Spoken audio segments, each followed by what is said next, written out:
Leo directamente la declaración que Dionisio Romero le ofreció a la Fiscalía en la mañana de ayer.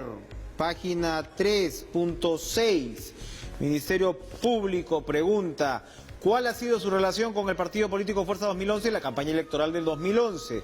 Responde el CEO del grupo Intercorp: en el año 2010 y finales del 2011, a inicios, existió una gran preocupación por la posibilidad de que un candidato de estilo chavista o controlado por el chavismo tomara el poder en el Perú.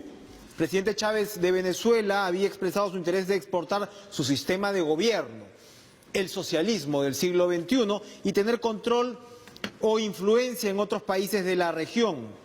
Se notaba que aportaba millones de dólares para la campaña de los candidatos allegados a él. Esto en Perú se manifestaba a través del proyecto La Gran Transformación del candidato Ollanta Humala. Ante este riesgo y situación excepcional, de riesgo excepcional para las empresas que lidero y economía de nuestro país, inclusive para la democracia, ahí explica él cómo llegaron a la decisión de aportar nada menos que $3.600.000 a la campaña de Keiko Fujimori en el año 2011. Me encuentro esta noche con la amenaza chavista en aquel entonces del expresidente de la República, Ollanta Humala, a quien le damos la bienvenida después de un tiempo. ¿Cómo está, presidente? Gracias por estar con nosotros. Buenas noches, ¿cómo estás? Me imagino que ha revisado esta declaración en detalle. Bueno, sí, no me extraña porque yo creo que lo que estamos viendo acá es lo que ha sucedido en el Perú de siempre, hasta antes de esta ley que se ha dado en agosto de este año, que es la ley de financiamiento de partidos.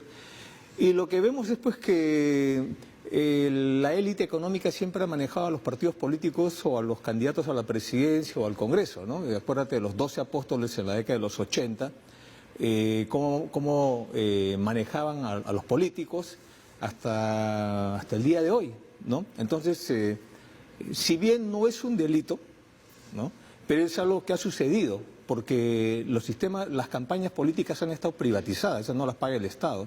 Entonces, yo creo que no solamente hay que preguntarle al señor Romero o al señor del Grupo Gloria, Víctor Rodríguez creo que es, ¿no?, si han financiado o no a la señora Fujimori, sino a quiénes más han financiado y además qué otras campañas han financiado. Yo creo que cuando hablan de la amenaza chavista, que hasta a ti te da risa, en realidad es una manera muy perversa de ocultar una verdad, ¿no?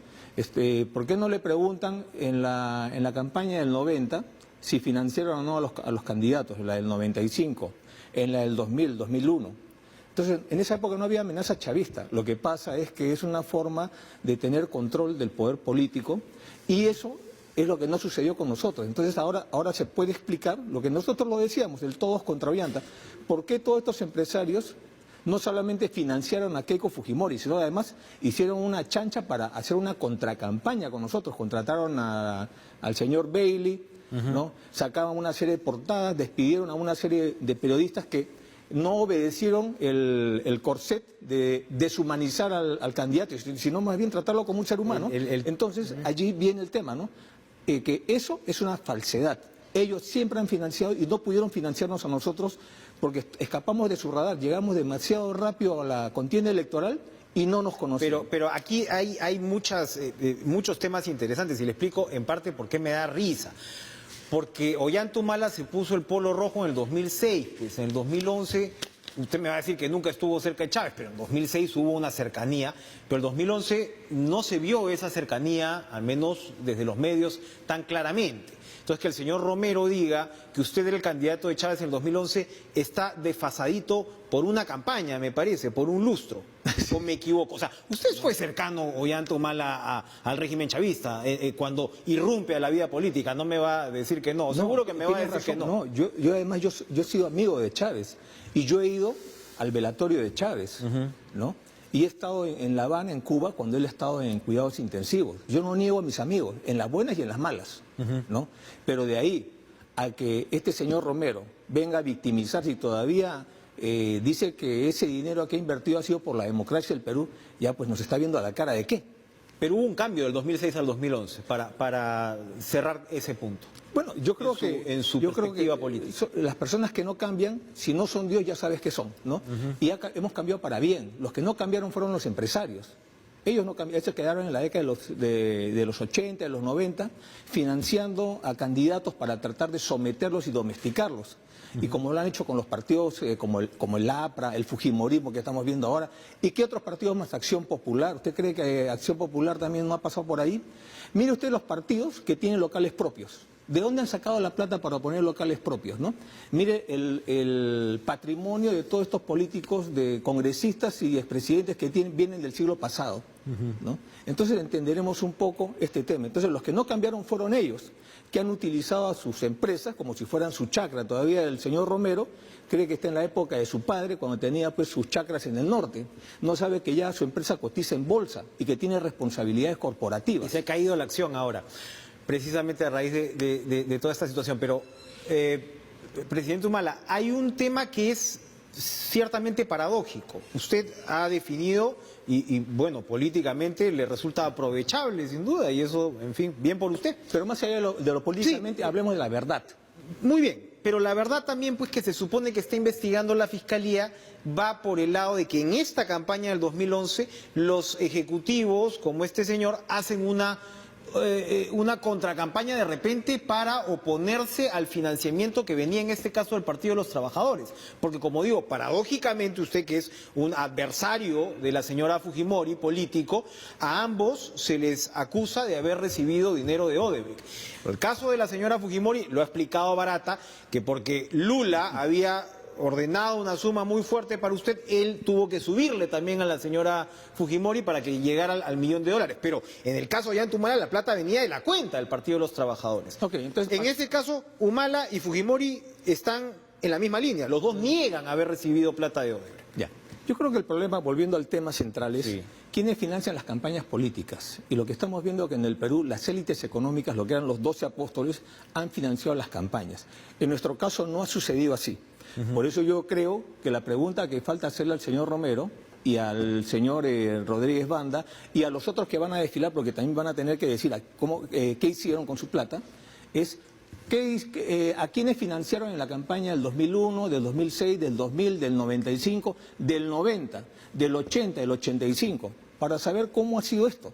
Ahora, dicho sea también cierto, eso no es delito, ¿no? Pero sí es bueno que se sepa.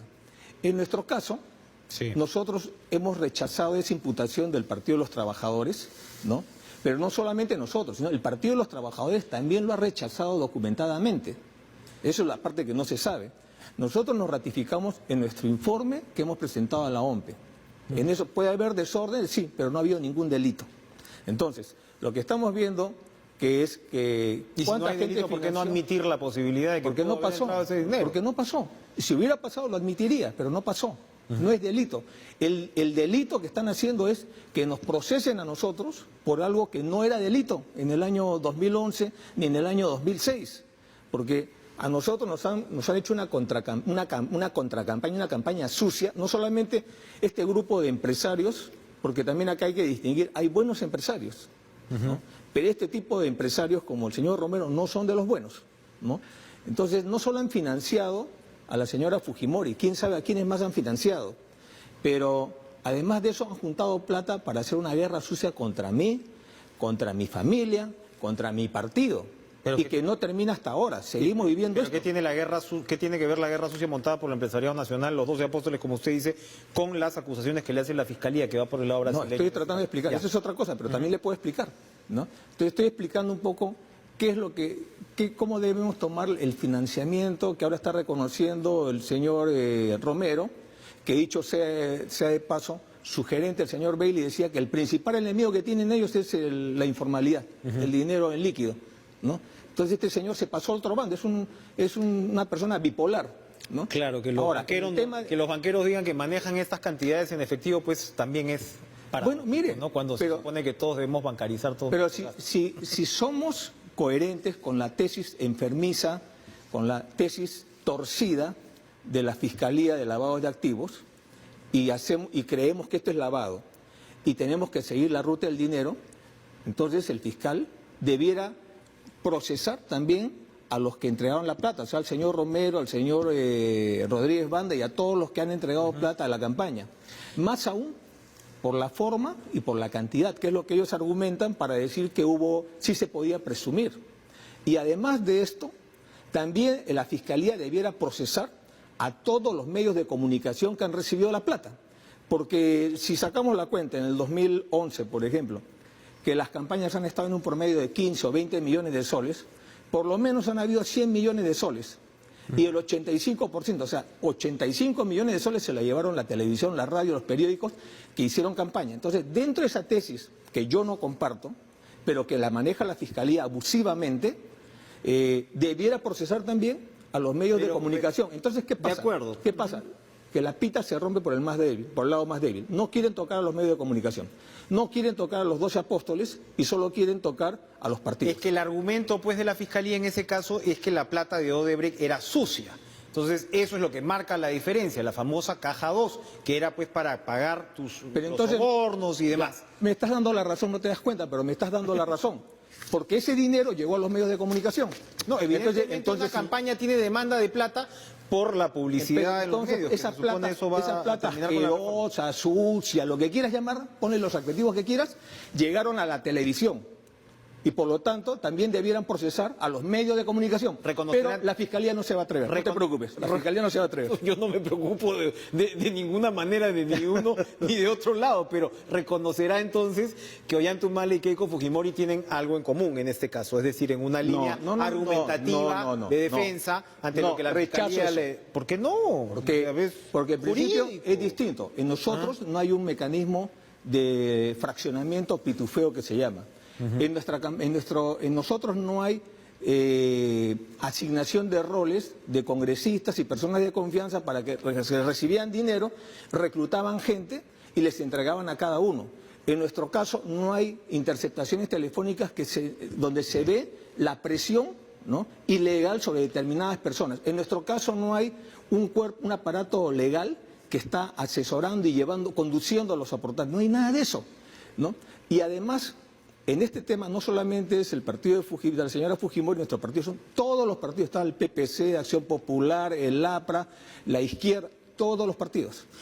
Para cerrar esta parte, esto es campaña, efectivamente es campaña, es todo un tema discutible porque finalmente no se pueden aducir delitos, por más escandaloso que nos parezca, cuando no existían. Y el Poder Judicial será el responsable de zanjar este tema.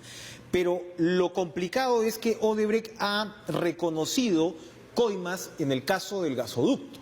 Se suponía que en su gobierno no había... Dígame, ¿dónde ha reconocido una coima? No, bueno, es lo que ha dicho Rafael Vela. El fiscal Rafael Vela ha señalado esto. ¿Qué sabemos al respecto? A ver, dígame. Si ha reconocido coimas, entonces, ¿qué diablos espera el Estado para aplicarle la cláusula anticorrupción? Y la otra pregunta que... Ese proyecto tiene una cláusula anticorrupción a diferencia de otros, con lo cual podría rescindir el contrato. Así es el primer proyecto... Sin pagar penalidad. Ese es un aporte nacionalista a los contratos que hace el Estado, la cláusula anticorrupción. Y el segundo tema que hay que preguntarle al señor Vela es, ¿y entonces por qué no han incluido gasoducto en el acuerdo de colaboración?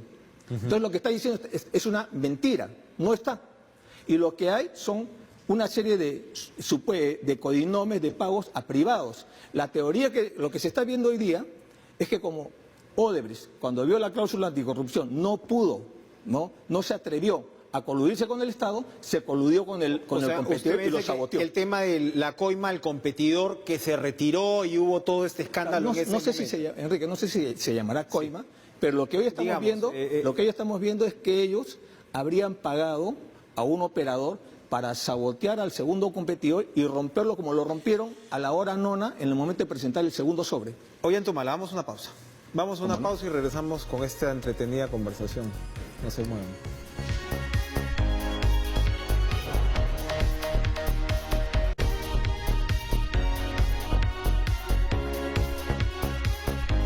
Estamos con el expresidente Ollanta-Humala. Hoy el diario, publicación de España, publica audios, titula este diario Las maniobras de la Fiscalía Peruana contra el expresidente Humala con un colaborador eficaz del 2015 ponen en riesgo inversiones de Nagas. Es el señor Martín Belaúnde Locio, el colaborador eficaz. Estos audios a los que ha tenido acceso la publicación revelan, dice, cómo el principal colaborador de la Fiscalía Peruana negoció desde el 2015 su libertad a cambio de acusar al expresidente peruano y su esposa. El testigo de la Fiscalía, Belaúnde, señala, el fiscal Rojas decía, meto presos a estos blanquitos y cantan todo. ¿Esto cómo cómo se vincula con la investigación del gasoducto, el caso de gasoducto? Bueno, el caso es que el señor Belaúnde estaría involucrado dentro del proceso de gasoducto. Cuando él, después de que lo traen extraditado, él no tenía un marco de extradición, de ampliación de extradición para entrar en nuestro caso. Él se metió en nuestro caso para librarse de los otros casos, y esto con la promoción o el apoyo, en mi opinión, ilegal del fiscal Juárez, que eso es lo que se desprende de los audios, y con conocimiento del juez, que es lo más grave, ¿no? Entonces, a Belaúnde lo han utilizado, al acusado Belaúnde lo han utilizado para criminalizarnos a nosotros, ponernos prisión preventiva, todas las medidas que hemos sufrido. Lo meten en el caso gasoducto como, al parecer, un testigo protegido, ¿no? Y con las declaraciones sin corroborar del señor Belaúnde, nos han involucrado a mi esposa, está investigada, han allanado nuevamente nuestra casa. Y Belaúnde también lo están utilizando para el Hospital Lorena. Entonces, lo que yo acá cuestiono es el sistema de colaboración eficaz, que creo que es un sistema bueno, debe funcionar bien, pero cuando no hay un control, se cometen abusos. ¿Cómo se controla?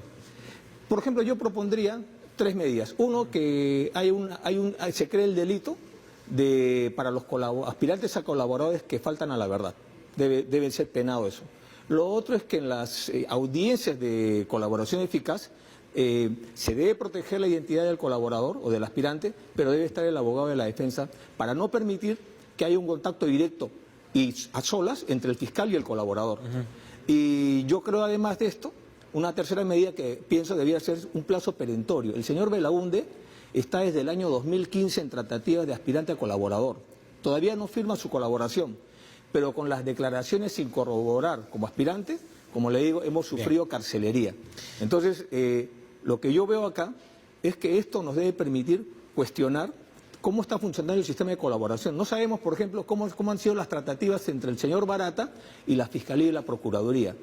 Los Graña, por ejemplo, ¿no? Los Graña no tienen nada que ver en nuestro caso, en el caso de gasoducto. Ellos no participaron en el concurso. Sin embargo, para librarse de la prisión de línea 1 del metro, se meten a gasoducto. Señalan que Nadine Heredia habría tenido un papel... Claro, pero ¿qué tiene que ver? Ellos no participaron, sino que se meten porque quieren librarse de esto. Entonces, hay el sistema de colaboración eficaz se ha convertido en un mercado persa, porque se permite que los cabecillos de banda puedan acogerse a la colaboración y puedan trasladar sus problemas, sus procesos a otros casos. ¿Su partido no va a participar en las elecciones del 2020? Sí, justo mañana vamos a enviar una carta al Jurado Nacional explicando que por motivos de la incautación de nuestra cuenta, producto de un pedido del fiscal Juárez al juez Concepción Carguancho, estamos imposibilitados de participar en esta campaña electoral. Y lo más grave es que están pidiendo la disolución del partido, ¿no? Entonces, esta es una cosa... nunca se ha dado... Porque sería una organización criminal, según esta... Claro, pero es un absurdo, ¿no? Somos un partido, una organización política que nuestra finalidad es llegar a ser gobierno, y hemos sido gobierno, y modestia aparte creo que hemos hecho mejor gobierno que el actual y que los anteriores, ¿no? Entonces, ¿cómo puede ser una organización criminal un partido político? Eso no tiene pies ni cabeza. Usted quiere seguir en política porque está viajando. Estoy en política. Estoy en política. ¿Cómo va a recuperar su carrera política en medio de toda esta situación? Siendo realista. Mire, yo ya he sido presidente. Yo no me quite el sueño volver a ser presidente. Lo que yo quiero es salir bien librado de todos estos procesos. Somos el único expresidente sobreviviente de todo este hecatombe, ¿no? Y creo que en este caso... Pero la Fiscalía pide penas bastante severas. Sí, bueno, es lo que pide Claro, y me preocupa porque este es un proceso político. Viendo los audios de Belaúnde, ya dejó de ser un proceso enteramente procesal penal, sino es un proceso político, porque ahora, por ejemplo, estamos viendo los sobreseimientos. En el tema de Venezuela, nos imputan haber recibido plata de Chávez producto del peculado. Bueno, Venezuela ha contestado de que no hay ninguna denuncia de Chávez producto del peculado y menos una condena o un antejuicio. Sin embargo, nos mantienen en el proceso de Venezuela. En el caso de Brasil, estamos señalando de que probatoriamente hay contradicciones entre lo que dicen los brasileños. No hay ninguna corroboración de lo que dice Barata. ¿no? Y sin embargo, y también no hay la integración, o sea, el retorno del dinero a ellos. ¿Por qué mentiría Barata? En el caso suyo y Bueno, su habría que- esposa es prácticamente uno de los primeros testimonios de políticos que da más allá del tema de coimas, de obras y demás. Yo creo ¿Por qué que mentiría aquí Barata? hay dos cosas, ¿no? Primero, de que a nosotros no se nos está acusando de un acto de corrupción, a diferencia de otros partidos, de otros funcionarios del Estado y otros empresarios. A nosotros no se nos acusa de corrupción, se nos está imputando haber recibido un financiamiento para la campaña sin ninguna contraprestación de nada, ¿no? Eso es lo primero. En segundo lugar, lo que estamos viendo hoy día es que a nosotros nos han querido utilizar de chivo expiatorio para que seamos la cuota de sangre de toda la clase política. Y yo entiendo ahora que ideológicamente, porque también lo dice Barata, estaban en contra de nosotros, ¿no? Entonces yo entiendo que si había que sacrificar a alguien, había que sacrificar al Pero nacionalismo. sacrificaron a todos, digamos, porque... Es que no pudieron medir las consecuencias de sus ambiciones. Es como en las campañas del 2011 y 2006, cuando hubo la guerra de todos contra Ollanta, al final fueron tan abusivos los medios de comunicación, el Grupo Comercio, que no pudieron medir y al final eso se les revirtió. Así son las cosas, Ahora, son abusivos. ¿Qué me dice usted la amenaza chavista de la situación actual? Evo Morales, bueno, en fin, lo que está ocurriendo evidentemente en Brasil, que también son idas y venidas, ¿cómo observa la situación regional delicada que vivimos? Lo que yo veo es que la región latinoamericana, además de ser la región más desigual del planeta, es una de las regiones con mayor fragilidad institucional, ¿no? Y eso es lo que estamos viendo a nivel regional, ¿no? Otra característica que estamos viendo es que los nuevos gobiernos que han entrado para relevar a gobiernos de izquierda, nacionalistas o progresistas, solo traen problemas, ¿no? Desde Bolsonaro, un gobierno de extrema derecha, hasta el Perú, donde hemos tenido 2 presidentes en menos de 5 años, 6 ministros de Economía, 7 ministros de Inclusión Social y 8 ministros de Cultura, por decir cifras, ¿no?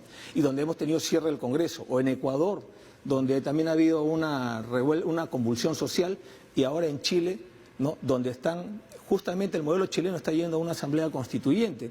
Y lo último, Bolivia, donde en mi opinión ha habido un quiebre institucional producto de un golpe de Estado, donde recién está, todavía un falta golpe de tiempo. Estado y Evo Morales no se le pasó la mano, religiéndose todas las veces que se religió contra su propia constitución, contra el propio Tribunal Constitucional. No me diga que Ollanta está proponiendo que los poderes, el contrapeso de poderes desaparezca en el Perú como en Bolivia. No, Dios nos libre. Yo estoy de acuerdo con eso, no soy la amenaza que me tilda el señor Romero, Bueno. pero la cosa es bien sencilla, ¿no? Todo eso lo santificó la OEA. Yo no hubiera santificado eso. Yo pienso como usted, eso no se ha debido pasar. Eso es un error del presidente Morales. Pero el mandato del presidente Morales es hasta enero del próximo año. ¿Por qué no está ejerciendo ese mandato? Porque lo sacaron.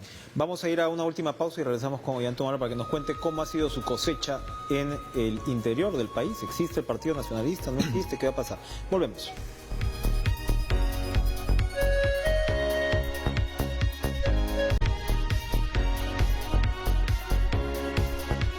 Ollanta Humala, lo vemos en su Twitter, en sus redes, publicando viajes al interior del país.